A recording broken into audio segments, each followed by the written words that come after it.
শরীর যদি না ভালো লাগে কিছুই ভালো লাগে না। আমার শরীরটা ভীষণ খারাপ, এমনিতেই আমার গলার অবস্থা একদমই খারাপ।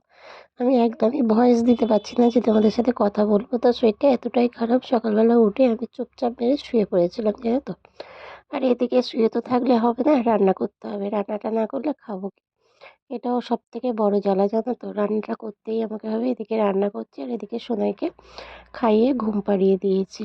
কেননা ও জেগে থাকলে ও তো একদমই রান্নার দিকে যেতে দেবে না। আর ও দেখো দৌড়াদৌড়িটা কিভাবে দৌড়ে আছে, ওরে এত ভয়।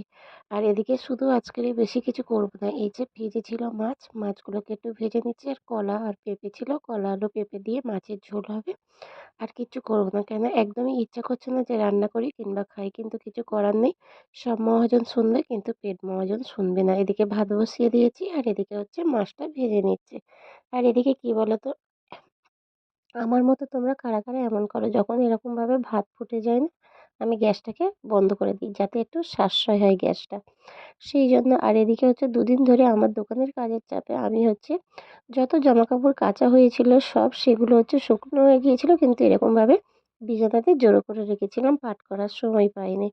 তাই আজকে ভাবলাম যেহেতু সোনাইয়ের জিনিসগুলো ছোট ছোট, এর ওপরে কিছু বেয়ে গেলে তাহলে অনেকটাই সমস্যা হবে। আর দেখতেও কেমন লাগে, তাই না? তাই এই যে দেখো আমি সব গুছিয়ে নিয়েছি। আর গুছানো জিনিস দেখতে বেশ সুন্দর লাগে।